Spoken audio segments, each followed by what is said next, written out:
There's a number that separates two completely different financial realities. On one side, you're still grinding, still worried, still wondering if you'll ever actually make it. On the other side, the math starts working for you instead of against you. That number is $100,000. And what happens after you cross it determines whether you end up comfortable or actually wealthy. Most people think the path from $100,000 to $1 million is just more of the same. Keep saving your paycheck. Keep being disciplined. Keep doing what got you here. 5 years turns into 10. 10 turns into 20. And maybe if you're lucky and nothing goes wrong, you get there eventually. But that's not how it actually works. The people who turn $100,000 into 7 figures aren't doing the same thing for longer. They're doing something fundamentally different. And the shift happens at $100,000 because that's when the mathematics of wealth completely flip. Let me show you what I mean with actual numbers, because this is where most people's understanding breaks down. When you're starting from zero, saving feels impossible. You're making $50,000 a year, maybe saving 15% if you're disciplined. That's $7,500 annually. It takes you 6 years just to hit $50,000 in savings, assuming perfect consistency and no emergencies. Another 6 years gets you to $100,000, but that's 12 years of relentless discipline just to reach the starting line. During those 12 years, you internalized a story about how wealth works. You learned that money comes from labor, from sacrifice, from saying no to things you want. And that story is true up until $100,000. But the moment you cross that threshold, a different force takes over. One that most people never recognize because they're still operating under the old rules. Here's what changes. At $100,000 invested, if you're getting an 8% average return, your money generates $8,000 a year without you touching it. That's more than you were saving annually when you started this journey. Your money is now working at nearly the same pace you are. And this is the inflection point where everything accelerates, but only if you understand what's actually happening. Think about what you sacrificed to save that first $100,000, the vacations you skipped, the car you didn't upgrade, the apartment you stayed in, even though you could technically afford better. Every month felt like pushing a boulder uphill because you were fighting against your income limitations. But now you've got a boulder that's starting to roll on its own. Let me give you the math that makes this visceral. You're 30 years old. You've got $100,000 saved. You keep adding $10,000 a year from your salary, which is solid, but not extraordinary. At 8% annual returns, here's what actually happens. Year 5, you're at $173,000. About $50,000 came from your contributions, but $23,000 came from compound growth. You're still doing most of the heavy lifting, but the balance is shifting. Year 10, you're at $275,000. You contributed $100,000 total, but compound returns added $75,000. Now your money is pulling significant weight. By year 15, you're at $417,000. Your contributions are $150,000, but compound returns added $167,000. Your money just outworked you. And by year 20, you're sitting on $630,000, having contributed $200,000. The other $330,000 appeared because you let the math run. But watch what happens if you make one adjustment. Instead of adding $10,000 a year, you figure out how to add $15,000. Maybe you get a raise. Maybe you cut one major expense. Maybe you pick up a side project. That extra $5,000 annually seems small in the moment, right? It's $400 a month. One decent dinner out per week. With that adjustment, year 20 doesn't end at $630,000. It ends at $790,000. You're suddenly $160,000 closer to $1 million. And you didn't work harder. You just fed the compounding machine slightly more fuel. This is what wealthy people understand that everyone else misses. The The difference between comfortable and rich isn't usually a massive income gap. It's small optimization decisions made consistently at the point where compounding has real mass behind it. Now, here's where most people sabotage themselves. They hit $100,000 and they exhale. They've been disciplined for a decade. They feel like they earned the right to loosen up. So they buy the nicer car, they move to the bigger place, they finally take that expensive trip, and in their mind, they deserve it. They worked hard. They sacrificed. Now it's time to enjoy some of it, except they just made a decision that will cost them hundreds of thousands of dollars, and they don't even realize it. That $30,000 car they just bought with cash, it's not a $30,000 decision. It's a $150,000 decision when you account for what that money would have become over the next 20 years. They traded 6 figures of future wealth for a depreciating asset that'll be worth $8,000 in 5 years. This is the psychological trap that keeps people stuck. They optimize for the wrong timeline. They make decisions based on how they feel right now instead of what those decisions cost them in compounded future value. And the tragedy is they won't realize the mistake until they're 55, looking at their account balance, wondering why they're not further along. The people who turn $100,000 into $1 million aren't necessarily making more money than you. They're not smarter. They didn't get lucky with some investment. They just recognize that $100,000 is the moment you stop thinking like someone building from zero and start thinking like someone managing a compounding machine. Every dollar matters more now. Every decision has exponential consequences. Every year you protect the process is a year that pays you back 5 times over down the road. Let me show you what this looks like in practice. You're 32 with $100,000 saved. Your friend just bought a $50,000 truck. You're driving a $15,000 sedan that works fine. He thinks you're being cheap. You're not being cheap, you're being strategic. That $35,000 difference invested at 8% for 25 years becomes $240,000. You didn't deprive yourself. You just chose future leverage over current status. Or consider housing. You're renting for $1,400 a month. Everyone tells you you're throwing money away, that you should buy. But after running the numbers, buying would cost you $2,200 a month when you factor in mortgage, taxes, insurance, and maintenance. That's $800 a month you could be investing instead. Over 15 years at 8%, that $800 monthly difference compounds into $280,000. Same lifestyle, completely different wealth trajectory. This is what separates people who stay at $100,000 from people who multiply it. It's not income. It's allocation. It's understanding that once you have mass, every choice either accelerates the compounding or interrupts it. An interruption at this level costs you exponentially more than interruption at $20,000 because the numbers are bigger and time is your greatest asset. But there's something else happening at $100,000 that most people never consciously recognize. Your relationship with risk completely changes. When you had $5,000 saved, losing your job was catastrophic.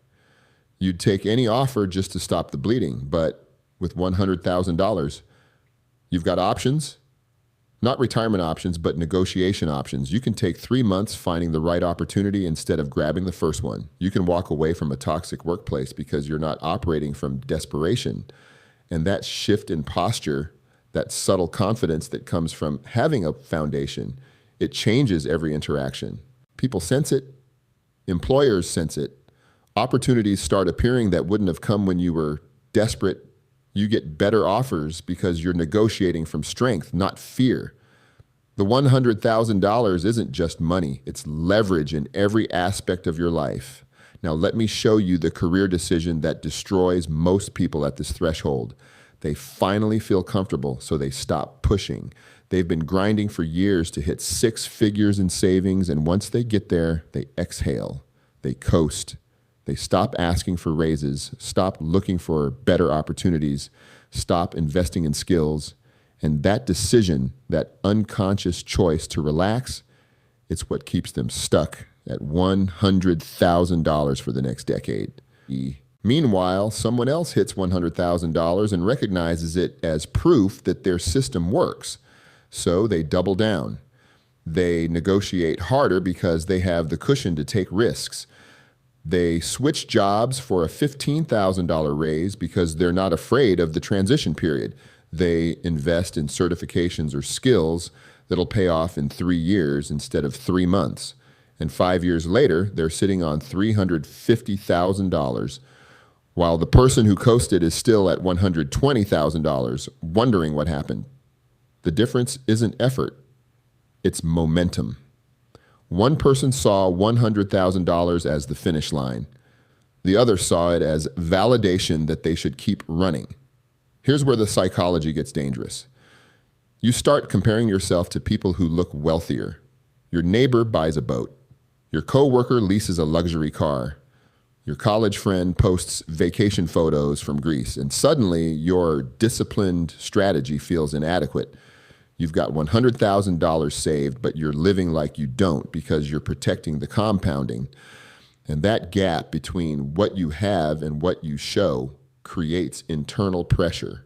This is where most people break. They make one big purchase to feel like they're winning. They drain $40,000 for a kitchen remodel or a dream vacation or a wedding that's more about impressing people than celebrating. And in their mind, they earned it. They deserve it after all that discipline. But what they actually did was reset their compounding clock. They went from $100,000 back to $60,000. And now that $60,000 needs another 4 years just to get back to where they were, let alone move forward. The retirees sitting on multiple millions didn't get there by rewarding themselves every time they hit a milestone. They got there by understanding that $100,000 isn't the reward. The reward comes 20 years later when that $100,000 has done most of the work for them. Let's talk about what happens if you protect this threshold and let it run. You're 30 years old with $100,000. You keep contributing $1,000 monthly. At 8% annual returns, here's the timeline. Year 5, you're at $198,000. Still feels slow because you're only halfway to $200,000. But year 10, you're at $340,000. Year 15, $550,000. Year 20, $830,000. And by the time you're 50, you're looking at $1.3 million. You contributed $240,000 over those 20 years. The other million came from compound growth. Your money out-earned you by 4 to 1. But this only works if you don't touch it. If you pull out $50,000 at year 7 for a down payment, you're not just losing $50,000. You're losing the $200,000 that would have become by year 20. Every withdrawal at $100,000 is an exponential theft from your future self. Now, here's the opportunity most people at this level completely miss. Once you cross $100,000, your biggest financial leverage shifts from earning more to optimizing taxes. Someone making $75,000 paying 22% effective tax rate is giving away $16,500 annually. Over 20 years, that's $330,000 in taxes. But if you structure correctly, maxing retirement accounts, using HSAs strategically, understanding deductions, you can drop that effective rate to 15%. That's $5,250 saved per year. Over 20 years at 8% growth, that tax optimization alone is worth $250,000. Most people never make this shift. They keep focusing on salary bumps while ignoring that the IRS is taking a bigger cut every year. The wealthy obsess over tax efficiency. The middle class ignores it and wonders why they're not getting ahead. Let me give you the warning that separates people who make it from people who don't. The next 5 years after hitting $100,000 will test you more than the previous 10, because now you have something to lose. Market volatility will feel scarier because the numbers are bigger. You'll watch $100,000 become $80,000 in a correction, and that $20,000 drop will hurt worse than anything you experienced building up. And your instinct will be to sell, to protect what's left, to stop the pain. Don't. That emotional decision is what breaks the curve. The people who turned $100,000 into millions lived through multiple crashes and didn't sell. They understood that temporary losses don't matter if you don't lock them in.